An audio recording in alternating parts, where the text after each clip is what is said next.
नमो अरिहन्ताणं नमो सिद्धाणं नमो आयर्याणं नमो वज्रायाणं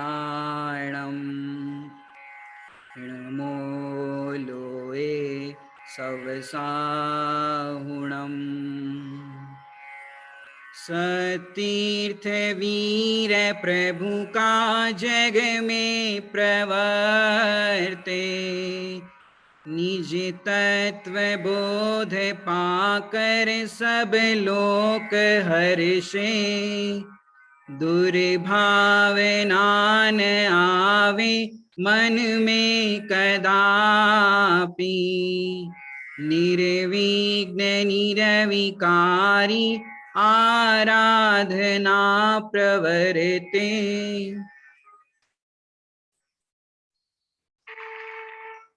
वीर शासन जयंती आज ये पर्व की कथा हम आप सबको सुनाने जा रहे हैं। ये धरती प्राणियों को ढोकर गौरव को प्राप्त नहीं करती। सत्य तो ये है, ये धरती ज्ञानी और महापुरुषों को धारण करती है और गौरव को प्राप्त करती है। जिन शासन का गौरव कोई साधारण गौरव नहीं, जिन शासन के गौरव की कथा गणधरों ने गाई है। जैसे सागर के जल में से एक बूंद कोई अनंत काल तक निकाले तो सागर का सूखना असंभव है, उसी तरह मोक्ष मार्ग में भी देखा जाए तो मोक्ष मार्ग भी अनादि अनंत है और संसार मार्ग भी अनादि अनंत है। संसार में भटकने वाले जीव भी परंपरा से अनंत है। पूरा जगत एक चक्की की तरह चल रहा है, ऐसे ऐसे घूम रहा है। व्यक्ति धरातल पर जन्म लेता है और अपना अपना ड्रामा दिखाकर चला जाता है। उनमें से कोई जीव, विशेषकर तीर्थंकर जैसे जीव, ऐसे काल में जन्म लेते हैं जब काल भी उत्तम होता है और पुरुषार्थी भी उत्तम होते हैं।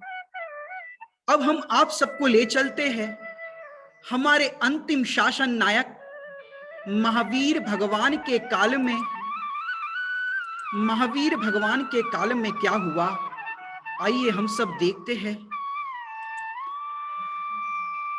वैशाख शुक्ल दशमी के दिन संवेदाचल के निकट रुजुकुला नदी के तट पर मुनि महावीर सहज ज्ञान को भाते भाते उस रुजुकुला नदी के तट पर अपने चैतन्य परमात्मा में ऐसे रम गए, शपक श्रेणी चढ़ 42 वर्ष की उम्र में केवल ज्ञान हो गया। उस दिन भयंकर गर्मी थी, वो भी संध्या काल में, लेकिन भगवान के केवल ज्ञान ने चारों तरफ शांति फैला दी। केवल ज्ञान होने पर चारों निकाय के देव वहां पर पधारे। इंद्र ने आदेश देकर कुबेर से सुंदर समूह शरण की रचना कराई और सुंदर समूह शरण की रचना के बाद 12 सभा लग गई। तीर्थंकर को केवल ज्ञान होने के बाद ऐसा नियोग है कि अंतर मुहूर्त बाद दिव्य ध्वनि खिरनी ही चाहिए। 12 सभा ठसाठस भरी हुई थी। देव आ रहे थे, तिर्यंच भी आ रहे थे। मनुष्य में श्रावक, श्राविकाएं, मुनिराज, आरिकाएं, चारों तरफ से भीड़ लगी थी। समोशरण के अंदर मानो चौथे काल का सबसे सुंदर दृश्य था। समव शरण भर जाता था पर योग नहीं बन पाता था। लेकिन क्या हुआ, महावीर भगवान की दिव्य ध्वनि नहीं खिरी। वैशाख शुक्ल दशमी के दिन केवल ज्ञान हुआ था। उस केवल ज्ञान होने के बाद दिव्य ध्वनि नहीं खिरी।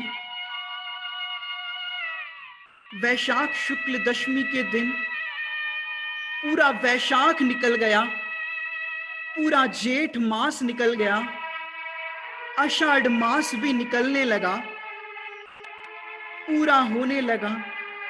सावन का महीना भी शुरू होने वाला था। ऐसे 66 दिन होने वाले थे। यदि मैं इस कथा के प्रारंभ में यदि मौन बैठता तो काफी लोगों के मैसेज आ जाते, पंडित जी आपकी आवाज नहीं आ रही। संयोजक भी कहते, पंडित जी बोल नहीं रहे, आप लोग कितनी देर तक बैठ सकते हो? बैठ नहीं सकते। क्यों? हम कब तक राह देखेंगे? पंडित जी बोल नहीं रहे, लगता है वहां का नेटवर्क खराब होगा, इस कारण से पंडित जी की आवाज नहीं आ रही। ज्यादा हो तो आप हमें फोन लगा करके संपर्क कर सकते हो। लेकिन हमारे अंतिम शासन नायक वीर प्रभु अपनी आत्मा में निमग्न थे। उनसे कौन फोन लगाए? फोन लगाने की भी व्यवस्था नहीं। सोचो, ये दिव्य ध्वनि सुनने के लिए भव्य जीव आकर के चातक की तरह बैठ गए थे और सोच रहे थे प्रभु बोलेंगे। निकट भव्य तो प्रभु की मौन मुद्रा से ही जैन शासन समझ रहे थे। आत्मा में रतिवंत हो, आत्मा में संतुष्ट हो और आत्मा में तृप्त हो जाओ, ये देख देख कर भव्य अति हर्षित हो रहे थे। सभी जीव समो शरण में हाथ जोड़कर बैठे हैं। हे प्रभु कुछ बोलो। सबका धैर्य टूटने लगा था। धैर्य बांध कर बैठे थे हालांकि कि अभी प्रभु बोलेंगे। इंद्र का धैर्य भी टूट गया, क्योंकि तीर्थंकर इसलिए तीर्थंकर कहे जाते हैं क्योंकि उनके निमित्त से तीर्थ प्रवर्ता है। कुछ नहीं समझ में आता था, भव्यों का मन अकुलाता था। वीर महावीर बोलो, वीर महावीर। इंद्र भी विचारने लगे, भगवान की दिव्य ध्वनि क्यों नहीं खिल रही? भगवान की वाणी तो अनेक भव्य जीवों के तिरने में निमित्त बनती है। जैसे कोई एक दिन धैर्य करके भी बैठ जाए, 2 दिन 3 दिन 1 महीना, यहां तो 66 दिन हो गए थे। कब तक धैर्य करेंगे? भगवान का विहार होने लगा। लोग आते थे, दर्शन करते थे, चले जाते थे, लेकिन भगवान की दिव्य ध्वनि नहीं खिरी। भगवान विहार तो करते रहे, लेकिन उनकी दिव्य ध्वनि नहीं खिरी। इसमें एक सिद्धांत समझ में आता है कि एक समय पहले कोई भी कार्य तीर्थंकर भी संपन्न नहीं कर सकते। भगवान की वाणी कोई इच्छा पूर्वक नहीं खिलती, क्योंकि इच्छा चारित्र मोहनीय की पर्याय है और भगवान का चारित्र मोह नष्ट हो गया है। भगवान वाणी के अकर्ता है। वाणी तो भव्य जीवों के भाग्य से खिलती है। 66 दिन पूरे होने वाले थे। भगवान का समोशरण विहार कर राजगृही के विपुलाचल पर्वत पर स्थिर हो गया। लोग भी सोचने लगे, आखिर ये घटना क्यों घट रही है? लोग तरह तरह की बातें करने लगे। उस सभा को यदि देखे तो उस सभा में चारों निकाय के देव बैठे थे, द्वादशांग के पाठी थे, और तो और उस सभा के अंदर देखा जाए तो एक से एक प्रकांड विद्वान थे। यदि कहे तो द्वादशांग पाठी के साथ साथ रिद्धिधारी विराज रहे थे। 36,000 आरिका जी थे, और तो और वहां पर 300 पूर्व ज्ञान के धारी थे, 1300 अवधि ज्ञान विराज रहे थे, 9,900 उपाध्याय विराज रहे थे, वादी मुनिराज विक्रियाधारी 900 थे, विपुलमती 500 विराज रहे थे, 14,000 योग का संघ था, 1,00,000 श्रावक और 3,00,000 श्राविकाएं थी। इतने जीव भगवान के समोशरण में सभा में थे।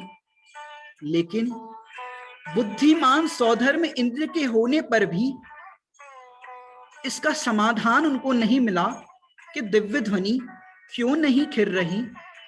इससे क्रमबद्ध पर्याय का सिद्धांत भी समझ में आता है कि एक समय की पर्याय को कोई भी फेरफार करने में समर्थ नहीं, क्योंकि दिव्य ध्वनि खिरने की जब तक काल लब्धि नहीं आती तब तक उसके योग्य विकल्प भी नहीं आते। वहां द्वादशांग के पाठी भी थे। अकेले द्वादशांग के पाठी को गणधर कहे तो सौधर्म इंद्र भी थे, तो उनको भी गणधर कहना पड़ेगा। लेकिन द्वादशांग के पाठी अन्य मुनिराज विराजमान थे, उनमें गणधर बनने की योग्यता नहीं थी। कई मुनिराज तो पार्श्वनाथ भगवान के समकाल वाले थे, भावलिंगी मुनिराज थे, लेकिन उनमें भी गणधर बनने की योग्यता नहीं थी। कई मुनिराज तो पार्श्वनाथ भगवान के काल के होने पर भी, सोचो कितना लंबा काल। फिर सौधर्म इंद्र को 67वें दिन अवधि ज्ञान लगाने का विकल्प हुआ, और सौधर्म इंद्र ने अवधि ज्ञान लगाया और अवधि ज्ञान से जाना कि सभा में योग्य गणधर विद्यमान नहीं, अतः सम्यक ज्ञान के ग्राहक बिना इस देशना की गंगा किसमें भरी जाए। ऐसी शक्ति जब तक समोशरण में नहीं आती तब तक दिव्य ध्वनि मुखरित नहीं होगी।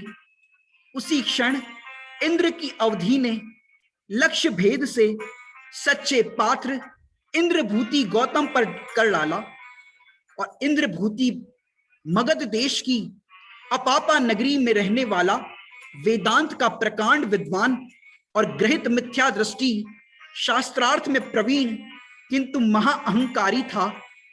सौधर्म सोचता है इसे वहां से समोशरण में कैसे लाया जाए, क्योंकि वो तो महाअहंकारी है, ग्रहित मिथ्या दृष्टि है, 500 शिष्यों का गुरु है।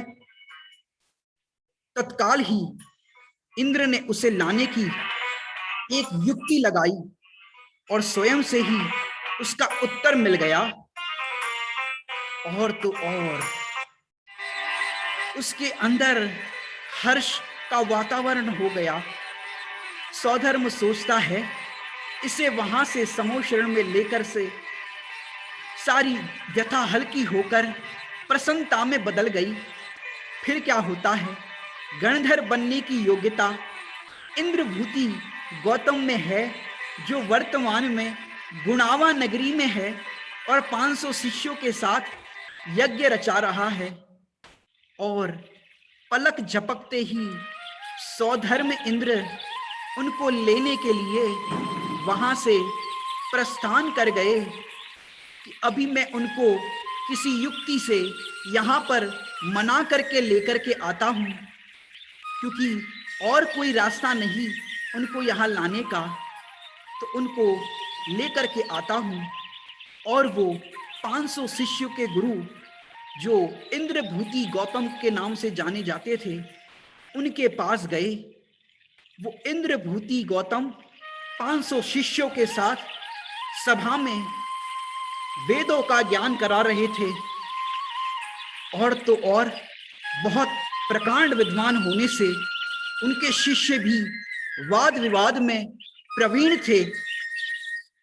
और फिर क्या हुआ, पलक झपकते ही सौधर्म ने बूढ़े ब्राह्मण का वेश धारण किया और शीघ्र ही इंद्रभूति गौतम के आश्रम में पहुंच गया।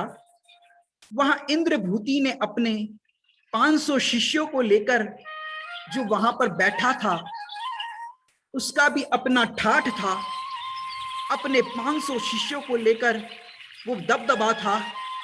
वेद वेदांगों का अपूर्व पाठी और विख्यात ब्राह्मण था। और तो और उस बूढ़े ब्राह्मण ने विनम्र होकर के प्रणाम किया। जानते हो वो बूढ़ा ब्राह्मण कौन था? स्वयं सौधर्म इंद्र। और ऐसे आकर के वेश धारण जो किया था, प्रणाम किया और वही किसी एक कोने में जाकर खड़ा हो गया और संकोच पूर्वक अपनी लघुता दिखाते हुए बोला, हे गुरुदेव, आपकी विद्वत्ता की प्रशंसा मैंने वर्षों से सुनी है। मेरा भी एक उलझा हुआ प्रश्न है जिसका उत्तर मुझे बड़े बड़े विद्वानों से नहीं मिला। इसके समाधान के लिए आपके चरणों में आया हूं। कृपया आप मुझे इन पंक्तियों का अर्थ बताइए। मैं आपका सदैव अनुग्रही रहूंगा और इसी आशा से मैं यहां आया हूं। उनके वचन सुनकर इंद्रभूति सोचता है कि यह वृद्ध तो बड़ा नम्र है, कितनी पिपासा है, साथ ही वह उसके व्यवहार व अनुशासन से बहुत प्रभावित होता है। और बूढ़े ब्राह्मण को कहता है, बोलो बोलो, क्या प्रश्न है तुम्हारा? तब वो अपना श्लोक सामने रखता है, त्रैकाल्यम द्रव्य षटकम नवपद सहितम जीव षटकायलेशा पंचान्य चास्तिकाया व्रत समिति गति ज्ञान चारित्र भेदा इत्तेतन्मोक्ष मूलम त्रिभुवन महिते पोक्तमर्द बरीशे प्रत्येति श्रद्धाति स्पृशति च मतिमान यस वे शुद्ध दृष्टि। इस प्रकार का श्लोक सुनकर के इंद्रभूति गौतम चकरा जाता है, जैसे उसके पांडित्य पर पर्दा डाल दिया गया हो। मानो उसका पांडित्य ज्ञान का दीपक बुझ गया हो। वह बड़ा असमंजस में और चित्त में उथलापन स्थिति में, बड़ी विषम स्थिति में था। बस मौन मुद्रा में शांत होकर बारंबार सोचता है कि 5 अस्तिकाय, व्रत, समिति, गति, ज्ञान, चारित्र आदि ये सिद्धांत, ये भेद तो मेरे सारे वेदांत में कहीं पर नहीं आए और मैं तो इस पृथ्वी का सबसे बड़ा विद्वान हूं। ऐसे घोर अभिमान में वो मशगूल था। इंद्रभूति ने प्रश्न सुनकर वो घबराया। अगर ऐसा मेरा उनको पता चल जाए कि मैं नहीं जानता तो मेरा अपमान होगा, क्योंकि ये नियम है, व्यक्ति अपनी विद्या का अभिमान हो तो ये उत्तर नहीं देता कि मुझे नहीं आता। वो ऐसा कह देगा कि अप्रयोजन भूत है या बाद में उत्तर देंगे। इंद्रभूति को लगा अगर अभी उत्तर नहीं दे पाया तो मेरा अपमान हो जाएगा सबके सामने। लेकिन कोई धन्य घड़ी में उसकी मिथ्या बुद्धि करवट ली और वह अपने अहम को न दबाता हुआ बूढ़े ब्राह्मण को कहता है, तेरे गुरु कौन है? चल ले चल उनके पास, उनको ही मैं उत्तर दूंगा और उनसे ही शास्त्रार्थ करता हूं मैं, और तो और उन्हें शास्त्रार्थ करके हराऊंगा। ऐसा मद लिए कहने लगा। सौधर्म इंद्र को लगा, आहा, इसी घड़ी का हमें इंतजार था। जैसे प्यासे को पानी मिल गया हो, ऐसे ही बूढ़े ब्राह्मण सौधर्म के हृदय में प्रसन्नता हुई और तो और बाहर में प्रकट नहीं की, क्योंकि अरे 66 दिन से चल रहा सौधर्म इंद्र का लक्ष्य पूरा होने वाला था। इंद्रभूति को साथ लेकर दोनों समूह शरण की ओर बढ़ते हैं। आगे आगे बूढ़ा ब्राह्मण और पीछे पीछे इंद्रभूति और उसके 500 शिष्य वहां पर साथ में जाते हैं। और फिर क्या होता है, धीरे धीरे वो आगे बढ़ते जाते हैं। कदम कदम पर गर्व गलकर बाहर निकल रहा था। जैसे जैसे आगे बढ़ते गए, 1 योजन की नीलमणि थाली आकाश में एक देखी। सौधर्म इंद्र बोले, मेरे गुरु वहां आकाश में विराजते हैं, और तो और वहीं पर हमें जाना है। ये सुनकर इंद्रभूति को विस्मय हुआ, मान गलने लगा, विशुद्धि जागृत हो गई, मानो चारों लब्धि निकट आ गई थी। समो शरण के निकट आने लगे। सारा टोला जो ही वहां पहुंचता है तो उस भव्य समो शरण की अद्भुत वचनातीत रचना को देख वह स्वयं स्तब्ध सा रह गया। जिसमें मणिमुक्ताओं के तोरण द्वार सजे हैं, उनकी प्रकाश किरणों से संपूर्ण नगरी जगमगा रही थी। ऐसा लग रहा था जैसे इंद्र का सारा वैभव यहां पर उतर कर आया था। इतना प्रकाश वहां पर दिख रहा था। हम जो आपको प्रकाश दिखा रहे हैं वो तो इसके सामने कुछ भी नहीं, क्योंकि समो शरण का प्रकाश तो बहुत अद्भुत है। उसमें भी तीर्थंकर नाम कर्म के उदय से जो उनका दिव्य प्रभा जो होती है वो तो कोई अद्भुत होती है। इंद्रभूति मन में विशुद्धि लिए जा रहे थे। विशुद्धि भी अपने आप जागृत हो गई थी। और तो और धीरे धीरे आगे बढ़ने लगे और समो शरण बहुत ऊंचाई पे दिख रहा था। ये देख करके इंद्रभूति बोले, इतनी ऊपर तुम्हारे गुरु इतनी ऊपर आकाश में विराज रहे हैं, भैया मैं कैसे इतनी ऊपर जाऊंगा, इतनी सीढ़ियां, थक जाऊंगा। तो ये बोले बूढ़े ब्राह्मण जो सौधर्म इंद्र ने बूढ़े ब्राह्मण का वेश धारण किया था, वो बोले, घबराओ मत महाराज, अब पहली सीढ़ी पर पैर रखो। और जैसे ही इंद्रभूति गौतम ने पहली सीढ़ी पर पैर रखा, वैसे ही तत्काल ऊपर पहुंच गए। जैसे आजकल आपके मॉल में सीढ़ियां लगी रहती है, जिसको अंग्रेजी में एस्केलेटर कहते हैं। एक कदम रखो तो ऊपर की मंजिल में पहुंच जाते हैं। आपको कोई गांव में रहते हो और पहली बार उस सीढ़ी पर पैर रखने में भी डर लगता है कई लोगों को कि कहीं गिर जाए, कहीं पैर फंस जाए, गिर जाए तो। लेकिन जो समझदार होते हैं कहते हैं, भैया एक बार पैर रख लो, आपको कछु नहीं करना है, अपने आप ऊपर पहुंच जाओगे। हालांकि ये आविष्कार अभी वर्तमान का आपको बड़ा अचंभा सा लगता है, लेकिन समो शरण में सोचो, 20,000 सीढ़ियां, एक कदम रखो सीधे ऊपर। आजकल की सीढ़ियां तो धीरे धीरे जाती है, लेकिन समो शरण में तो कदम रखते से ही तत्काल ऊपर पहुंच जाते हैं, पलक झपकते ही। ये कदम रखने के पश्चात उसका जो मान था वो बचा कुचा मान भी गल गया। गजब है इनके महाराज, तो गजब है। और तो और फिर क्या हुआ, ऐसे उसका मान गलने लगा। सचमुच ऊपर जाते ही क्या हुआ, इनके महाराज तो गजब है, इनके गुरु तो स्वचालित सीढ़ियों से ऊपर पहुंचाते हैं। और जैसे ही ऊपर, देखो क्या हुआ कि जैसे ही ऊपर ऊंचा मानस स्तंभ निहारा, और मानस स्तंभ को देख करके इंद्रभूति गौतम का मान गलित हो गया और ग्रहित मिथ्यात्व नष्ट हो गया और अष्टांग नमस्कार किया। जय हो प्रभु, जय हो।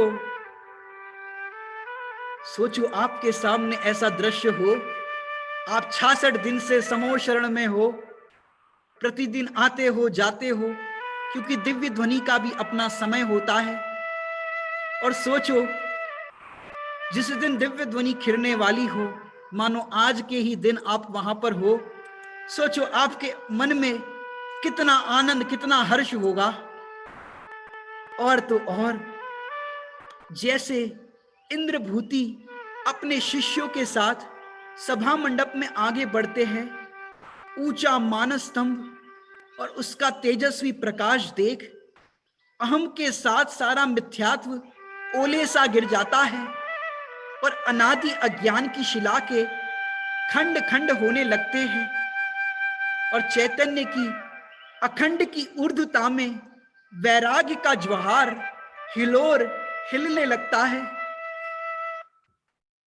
और यहां इंद्र ने अपने वेश को बदल दिया, क्योंकि ग्रहित मिथ्यात्व इंद्रभूति का गल गया था।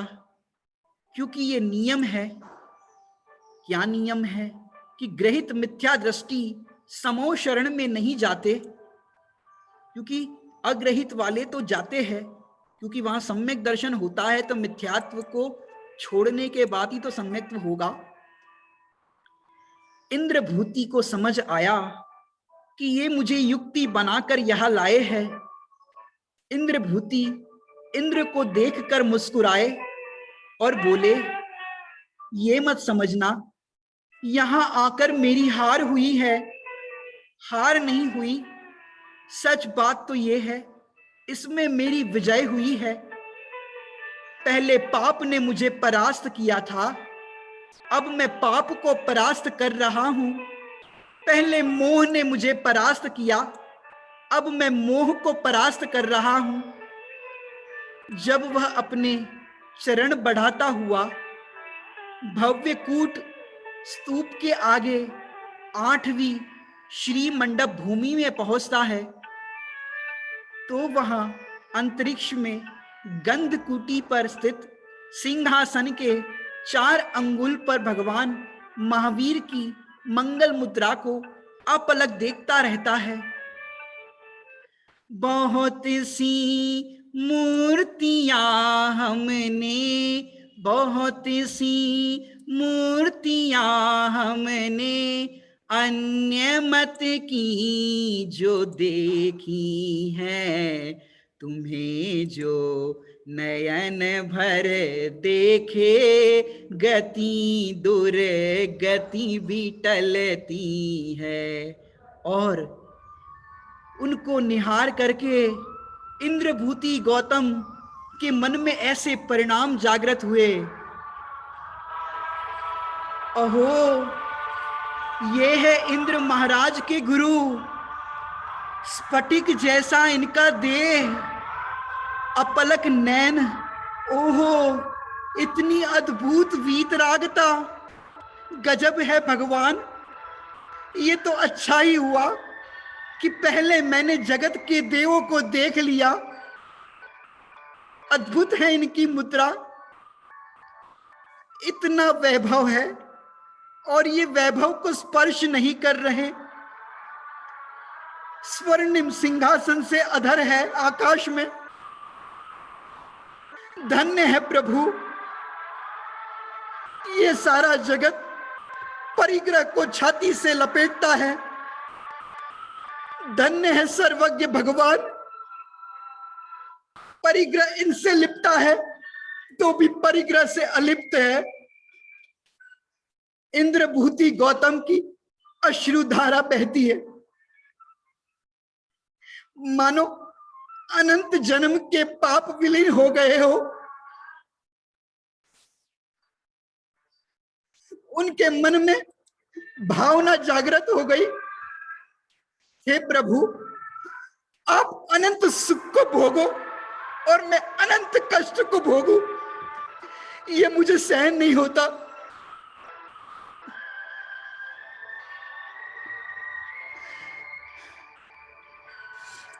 हे प्रभु, मुझे भी आपके जैसा सुख प्राप्त करना है।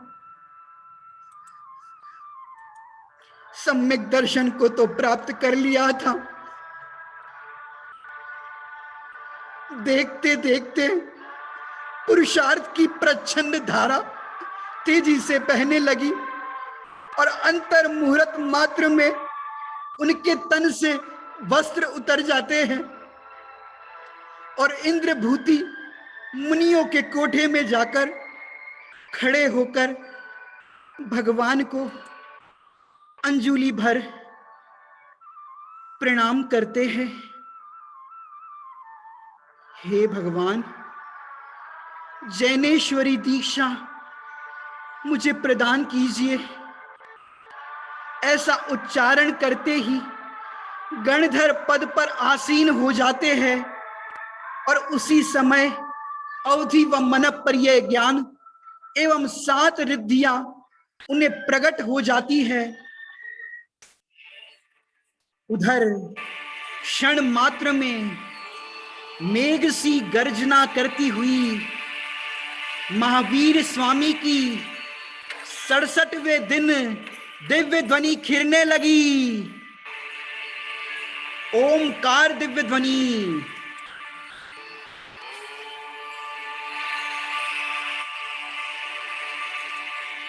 भव्य जीवों को दिव्य ध्वनि का ओमकार नाद सुनकर मन में बहुत प्रसन्नता हुई। जैसे भूखे को भोजन मिलने पर तृप्ति होती है, प्यासे को पानी मिलने पर तृप्ति होती है, और इसी प्रकार 66 दिन से जो दिव्य ध्वनि के सुनने के लिए पिपासु जीव वहां पर दिव्य ध्वनि की राह देख रहे थे कि कब प्रभु बोलेंगे, और ओमकार नाद सुनकर सारे भव्य जीवों का मन मयूर नाच उठा। दिव्य ध्वनि खिरने लगती है। सचमुच गौतम की सच्ची पात्रता के आगे ज्ञान का अटूट खजाना खुल गया। 66 दिवस की लंबी अवधि के बाद 67वें दिन इस भवनाशिनी मोह के प्रचंड ताप को हरने वाली वाणी को सुनकर श्रोताओं के मुरझाए चेहरे खिल उठे। मुझे आपके भी चेहरे खिले हुए यहाँ पर नजर आ रहे हैं, क्योंकि आज का दिवस इस वीर प्रभु की ओमकार नाद का प्रथम दिवस है। और फिर क्या हुआ? राजगृही के विपुलाचल पर्वत पर सर्वोदयी भगवान वीर की प्रथम देशना का यह मंगल दिन श्रावण कृष्ण प्रतिपदा वीर शासन जयंती के रूप में मनाया जाता है। वह इसका यशोगान करती हुई आती है। इस मधुर वाणी से असंख्य श्रोता आत्म कल्याण के पथ पर अग्रसर होते हैं तथा धर्म तीर्थ का प्रवर्तन होता है। हमें आज जो यह जिनवाणी का कोश उपलब्ध है, ये जो धर्म तीर्थ प्रवर्त रहा है, यह सब भगवान वीर की ही विरासत है। इंद्रभूति के गणधर पद पर दीक्षित होने के साथ इनके 2 भाई अग्निभूति और वायुभूति एवं सैकड़ों शिष्यों ने जिन दीक्षा ग्रहण की, हजारों रिद्धिधारियों ने मुनिराज के हुए और अंगों व पूर्वों के पाठी श्रुत केवली हुए। आरिकाए श्रावक श्राविका लाखों इंद्रादि ने, देव देवियों तिर्यंच आदि ने वहां पहले से ही विद्यमान थे।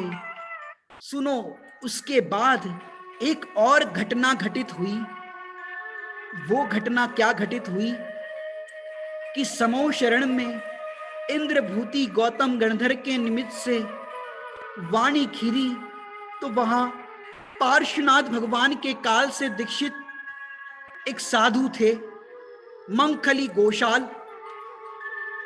जब भगवान की दिव्य ध्वनि इंद्र के निमित्त से खिरी, क्योंकि दिव्य ध्वनि का खिरने का काल तो निश्चित ही था, मंखली गोशाल के मन में खेद हुआ, अरे मैं पार्श्वनाथ भगवान के काल का तिष्ठित साधु, मुझ में क्या कमी थी?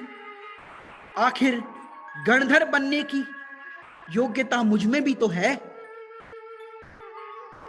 और एक ग्रहित मिथ्या दृष्टि, और ये गणधर बन गए। मन में खेद हो गया और समो शरण को छोड़कर मंखली गोशाल चले गए और उन्होंने अन्य मत का प्रवर्तन किया और अन्य मत का संचालन और अन्य मत को चलाया, जिसकी होनहार अच्छी हो। जब भगवान की दिव्य ध्वनि नहीं खिरी, तब मुद्रा देखकर अपना आत्मज्ञान कर लिया। सोचो, ऐसे ग्रहित मिथ्या दृष्टि 500 शिष्यों के गुरु, जिनका कोई भी संबंध नहीं इस तत्व ज्ञान से, भगवंतों से, फिर भी देखो अपना कल्याण कर लिया। जब जीव की काल लब्धि पकती है, पुरुषार्थ जागृत होता है, तब तो कार्य अवश्य होता ही होता है। हम भी अपने पुरुषार्थ को जगाए। लोग कहते हैं पंचम काल है, पंचम काल है। अरे ये पंचम काल तुझे सम्यक दर्शन की प्राप्ति करने में बाधक नहीं है, उसका ग्रहित मिथ्या दृष्टि पना भी उसके सम्यक्त्व में बाधक नहीं था। जब जीव विशुद्धि को प्राप्त होकर के सुनने के लिए तैयार हो और सुनकर के विश्वास कर ले कि तत्व यही है, ऐसा ही है, तो उसका कल्याण हो सकता है। इंद्रभूति गौतम की होनहार अच्छी थी, तो भगवान की दिव्य ध्वनि का लाभ लेकर के आत्मज्ञान कर लिया। और मंखली गोशाल जो 66 दिन तक इस समोशरण में थे, लेकिन जब दिव्य ध्वनि का काल आया तो उसकी होनहार देखो कि इस समोशरण को छोड़ करके चले गए। दिव्य ध्वनि खिरने के बाद सोचो क्या क्या हुआ। चतुर्विध संघ तैयार हो गया और आज के दिन से वीर शासन जयंती के नाम से यह प्रसिद्ध हो गया। बड़े पंडित जी साहब कहते हैं ये वीरों का शासन है, कायरों का शासन नहीं, सर्वज्ञ का शासन है। अर्थात यहाँ पर जो हमारे भगवान कहते हैं उनके ज्ञान में आई हुई बात को ही बताते हैं और वो बात बिल्कुल सत्य है। ये सर्वज्ञ का शासन है, निर्ग्रंथ का शासन है, आत्मानुशासन है।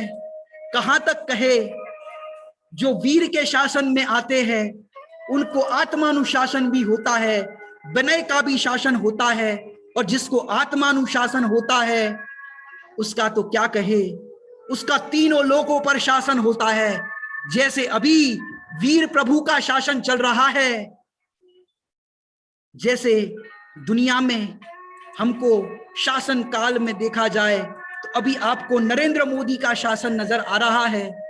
आज संजीव जी भाई साहब ने वीर शासन जयंती के उपलक्ष्य में बात कही कि नरेंद्र मोदी का तो सिर्फ मनुष्यों पर शासन है, लेकिन हमारे त्रिलोकीनाथ का तो तीनों लोकों पर शासन है, सारे जीवों पर शासन है। और आज का दिन युग प्रवर्तन का दिन कहलाता है। आज के दिन एक और घटना घटित हुई। वो घटना ऐसी घटित हुई, उस घटना को हम आपको बताते हैं। इस घटना के अंदर कुछ ऐसा हुआ, क्योंकि जब जिसकी योग्यता पकती है तो कार्य होता है। श्रीणिक महाराजा प्रतिदिन 66 दिन तक जो दिव्य ध्वनि का काल होता था, वहां पर दिव्य ध्वनि सुनने के लिए आते थे, लेकिन दिव्य ध्वनि नहीं खिरती थी। तो राजपाट भी संभालना है क्योंकि राजा है। तो अपने दिव्य ध्वनि के अलावा के समय में वो चले जाते थे। लेकिन जैसे ही उनको समाचार मिला कि वीर प्रभु की दिव्य ध्वनि आज प्रथम बार खिली है, तो उनको सुन करके इतने प्रसन्न हो गए।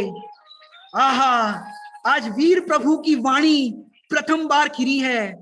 उनने महावत को बोला, हाथी को निकालो, और हाथी को लेकर के श्रेणिक राजा दिव्य ध्वनि सुनने के लिए शीघ्रता से हाथी पर चल करके निकले। और वो हाथी पर जा रहे थे, पूरा बैंड बाजों के साथ जा रहे थे, क्योंकि सोचो 3 लोग के नाच की वाणी खीरी तो कितना आनंद होगा। सच बताए, जिसके घर में बैंड बाजों की व्यवस्था नहीं हो, लेकिन बच्चे की शादी करनी हो या बच्चे का जन्म हो गया हो, तो थाली पीट लेते हैं, बेलन लेकर के थाली पीटते हैं, ऐसे अपना आनंद व्यक्त करते हैं। लेकिन ये श्रेणिक राजा अपना आनंद हाथी पर जाकर के बैंड बाजों के साथ व्यक्त करना चाहते थे, क्योंकि आनंद आ रहा था। तो फिर सब चीज होनी है। फिर क्या हुआ, सुनो सुनो सुनो। फिर क्या हुआ कि वहां पर दिव्य ध्वनि सुनने के लिए जा रहे थे, और एक पूर्व पर्याय में सामायिक करने वाले नागदत्त सेठ की कथा तो आप सबने सुनी होगी। हालांकि समय यहाँ पर हो गया तो ज्यादा हम विलंब नहीं करेंगे, आपको शॉर्ट में करते हैं कि वो नागदत्त सेठ पानी पानी पानी की इस तरह से अंदर में भावना लिए था, तो वो मेंढक बना। और मेंढक बना, फिर भी पूर्व के संस्कार थे, तो पूर्व के संस्कार वश उस मेंढक को भी ऐसा ज्ञात हुआ, क्योंकि वो सामायिक के पूर्व ही ज्ञात हो गया था कि भगवान की दिव्य ध्वनि खिरी है। तो उसने सोचा सामायिक करने के बाद जाता हूं, और इस प्रकार उसने मन में भावना तो ली थी। लेकिन फिर क्या हुआ, वो मेंढक भले ही पर्याय बदल गई, लेकिन भावना भवनाशिनी, भावना भववर्धिनी, उस मेंढक की पर्याय में उसको भाव आया, क्योंकि मेंढक है, कि मैं फूल लेकर के भगवान के समूह शरण में जाऊं और ये फूल भगवान के समूह शरण में अर्पित करूं। अब कई लोग इस बात पर कहते हैं कि भाई फूल चढ़ाने में क्या आपत्ति है, मेंढक भी लेकर के गया था। बाबूजी युगल जी साहब के सामने ये प्रश्न आया कि मेंढक भी गया था फूल लेकर के, हम भगवान को फूल चढ़ाए, इसमें क्या आपत्ति है। तो बाबूजी ने कहा हम मेंढक नहीं है, अगला प्रश्न पूछो। इतने से मैं बात पूरी कर दी, हम मेंढक नहीं है तो बात समझ जाओ भाई। वो मेंढक था तो उसके परिणाम वैसे थे, उसने वैसा कार्य किया। अब मेंढक मुंह में फूल दबा करके आगे जा रहा था, और सब गाजे बाजों के साथ आगे बढ़ रहे थे। और उस समय क्या हुआ, श्रेणिक राजा के आगे बैंड बाजे वाले चल रहे थे और उस आनंद में मग्न थे। और फिर क्या हुआ, उस हाथी के पैर के नीचे मेंढक दब करके मर गया। लेकिन हमारा जैन शासन ये नहीं कहता कि भाई आयु पूरी हो गई तो हमारा काम रह गया। यहाँ तो भावना यदि आपकी प्रबल है, तो वो भावना प्रबल हो तो आपका कार्य अवश्य होता है। वचनामृत की भाषा में कहे, परिणाम का फल ना मिले तो 14 ब्रह्मांड को शून्य होना पड़े। तो ऐसे उसके परिणाम की भावना बढ़ती थी। और वो मेंढक क्या हुआ, इस श्रेणिक राजा से पहले ही देव पर्याय में पहुंच करके इस सौमो शरण के अंदर पहले ही जाकर के पहुंच गया। और तो और उस इंद्र के मुकुट के अंदर, जानते हो उस इंद्र के मुकुट के अंदर क्या था, उस इंद्र के मुकुट के अंदर एक यहाँ पर मेंढक का चिन्ह बना हुआ था। सौधर्म इंद्र को हुआ, इस इंद्र के मुकुट में मेंढक का चिन्ह क्यों लगा हुआ है। तो ऐसे सबको प्रश्न होते थे तो समाधान होता था। लेकिन फिर क्या हुआ, राजा श्रेणिक ने, राजा श्रेणिक ने वहां पर जाकर के प्रश्न पूछा दिव्य ध्वनि में कि इसके मुकुट में मेंढक का चिन्ह क्यों है। तब पता चली पूरी घटना कि मेरे हाथी के पैरों के नीचे ये मेंढक मरा भावना थी उसकी समोशरण की, तो इंद्र देव पर्याय में आकर के आज दिव्य ध्वनि सुन रहा है। श्रेणिक राजा ने 60,000 प्रश्न पूछे, ऐसा ग्रंथों में आता है। एक प्रश्न ये भी पूछा कि मैं देह छोड़ करके कहाँ जाऊंगा। भगवान की वाणी में आया, प्रथम नरक में। 84,000 वर्ष की आयु के लिए ये सुनकर के कोई भी रिएक्शन नहीं दिया, अपनी भाषा में कहे तो प्रभावित नहीं हुए। दूसरी बार में आया कि तुम और इस नरक की पर्याय को पूरी करके इस अयोध्या नगरी के प्रथम तीर्थंकर महापद्म नाम के बनोगे। ये सुनकर के भी प्रभावित नहीं हुए। तो इंद्र ने भगवान से पूछा कि नरक की बात बताई तो प्रभावित नहीं हुए, तीर्थंकर होने की बात बताई तो भी प्रभावित नहीं हुए, ऐसा क्यों? तो भगवान ने कहा, ये क्षायिक समकीति है। 16 कारण भावना भाने लगे। वो कौन? ये हमारे श्रेणिक राजा। वो 16 कारण भावना भाने लगे, क्योंकि वह तीर्थंकर के पाद मूल में ही तीर्थंकर प्रकृति बंधती है। और भगवान की यह दिव्य देशना 30 वर्षों तक समोशरण सहित विहार करते हुए विपुलाचल, नालंदा, कौशाम्बी, हस्तिनापुर आदि आदि स्थानों पर इस तरह से पूरा दिव्य ध्वनि का विहार होने लगा।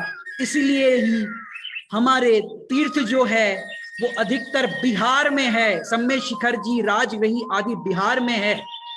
बिहार से नाम पड़ गया बिहार। और इस प्रकार फिर क्या हुआ? इंद्रभूति के गणधर पद पर दीक्षित होने के साथ इनके 2 भाई अग्निभूति व वायुभूति एवं सैकड़ों शिष्यों ने जिन दीक्षा ग्रहण की, हजारों रिद्धिधारी मुनिराज, अंगों व पूर्वों के धारी, श्रुत केवली और सभी वहां से अपनी आराधना करने लगे। सचमुच यह पर्व वस्तु व्यवस्था की क्रमबद्धता व उग्र पुरुषार्थ का प्रकाशक पर्व है।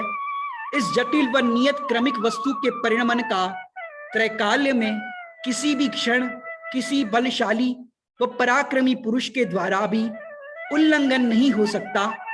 वीर के इस शासन में इसी सत्य का उद्घाटन हुआ था।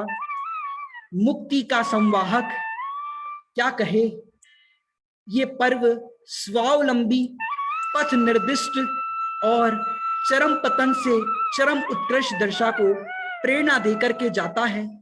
मार्मिक तथ्य यह भी है कि भगवान महावीर होते तो, किंतु यह दिव्य ध्वनि प्रसारण यह दिवस नहीं होता तो शासन कैसे जिंदा रहता। महावीर के पश्चात उत्तरवर्ती आचार्यों से भी हमें यह देशना मिलती है। आई हुई और वर्तमान समय में क्रांतिकारी युग पुरुष पूज्य गुरुदेव ने देशना के गंभीर रहस्य को पुनर्जीवित किया एवं शुद्ध अध्यात्म की पैनी दृष्टि इस अज्ञ जगत को दी। सचमुच पूज्य गुरुदेव भी इस पर्व धारा की एक ज्योतिर्मय किरण है। यह वीर शासन प्रकाश स्तंभ की तरह पथिकों को शाश्वत सुख का मार्ग प्रशस्त करता रहेगा, ऐसी मंगल भावना है।